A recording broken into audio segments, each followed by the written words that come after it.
On today's tutorial, I'll be teaching you how I was able to achieve the upper part of this dress. Please make sure you don't skip any parts and also watch to the end so that you can learn one or two things. At the end of this video, if you find my tutorial helpful, please do not forget to subscribe to my channel and like my video.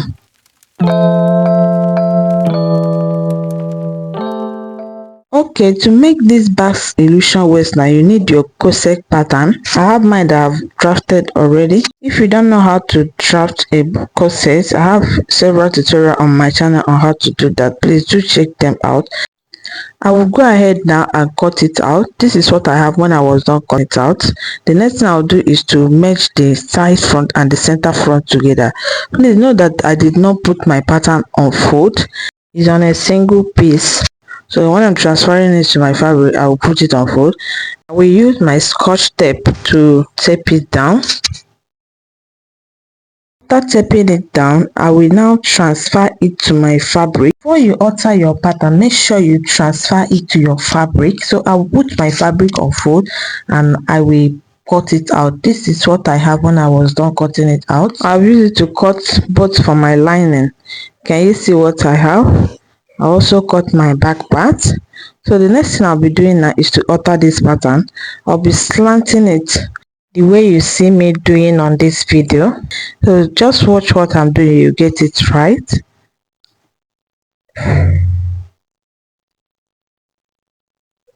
Can you see the way I slanted it? I'll go ahead now and cut it off. After cutting it off, I will label it. I'll just label it to indicate so that when you transfer it to your fabric you won't get confused. So I wrote side front this side. I will write center front, that's the cup side.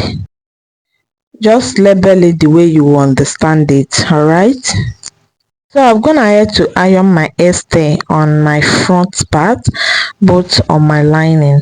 Also gonna ahead to cut out my basque illusion waistline. I added ½ inch on this part that I'll be sewing. You add your ½ inch on the upper part and 2 inches on the side front. You can place your pattern on your front part to know the amount of sewing allowance that you add.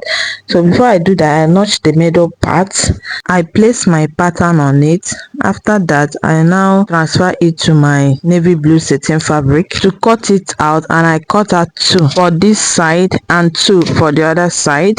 I cut 2 for each side because I'll be using 1 as the lining. All right, before you attach your basque illusion waistline, you make sure you fix your cup. So I will go to my sewing machine now and sew down my cup. After that, I will fix it. I will do that off camera and I'll come back and show you the next thing that you will do. If you are seeing my video and you don't know how to fix a corset cup properly or to sew a corset with an inseam finishing, please do let me know on the comment section so that I can do a tutorial, a detailed tutorial on how to do that. I think I will be doing a tutorial on that because of the beginners here. I'll be showing you the simplest method to do that. Make sure you subscribe to my channel to get notified when I post the video. I have this net that I've already cut out that I'll be using to drape my illusion bags. The width of the net is what I have here. I have 2.5 inches when I measured it. I multiply it by 6. So if I measure what I have here, I have about 15 inches. The length is what I have on my satin. I added extra inches to it on the length. If you want your gathers to be very full, you can measure the middle of your satin or the down part and multiply it by 5 before you pull your gathers. I don't want mine to be full, that's why I measure only the upper part. So I will use my hand needle now to gather it the way you see me doing. You pull your gathers. After gathering it, you will knot it, and I will place it on my satin the way you see me doing. I will arrange my gathers very well. Just watch closely what I'm doing, you get it right. Make sure you work with your pin.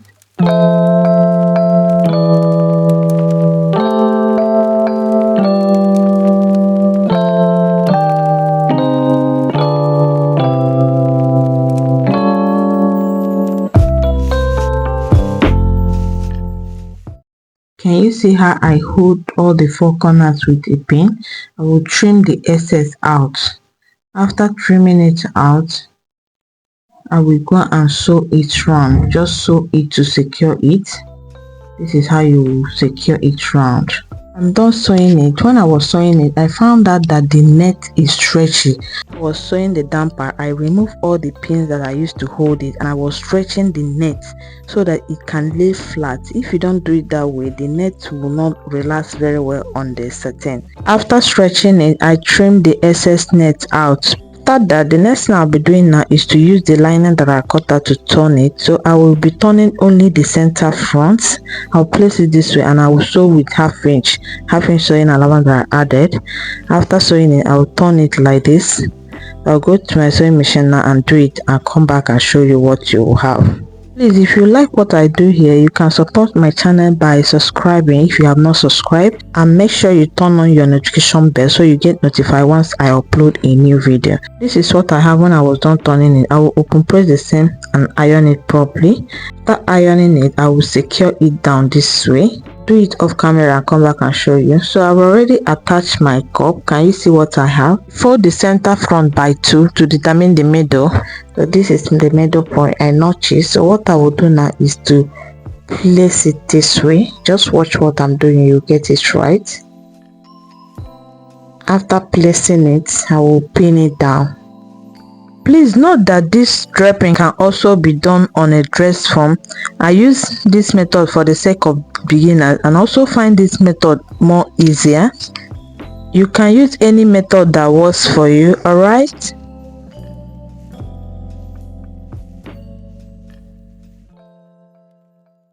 I will go and sew it down. I will repeat the same thing on the other side.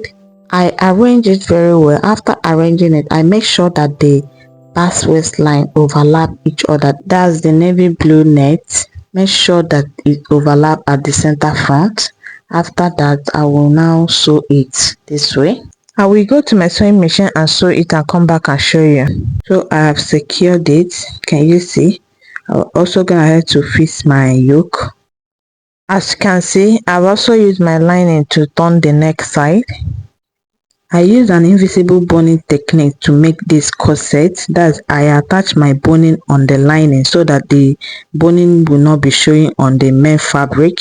Can you see what I have? Very neat. So the next thing I'll do now is to attach it on the lower side. That's, I will attach it lining to lining and fabric to fabric. This is what I have when I was done attaching it. I made this gown for my client and I really love the fittings on her, so I would like to make it for myself. I will be showing the entire process on how to make this gown. I also use hip padding for her. So this is the outcome of everything. I will turn it to the wrong side so that you see the neat fishing there.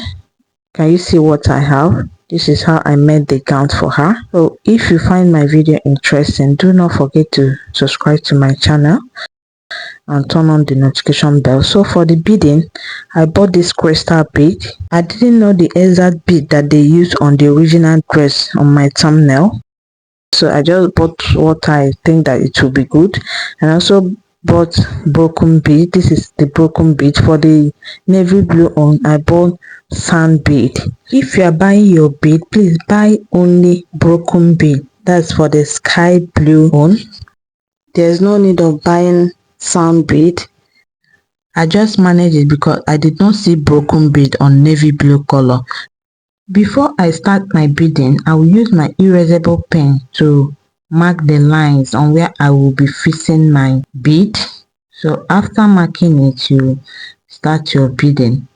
So I use the needle of size 11 for the beading. If you want more videos like this, please do not forget to subscribe to my channel. Thanks for watching.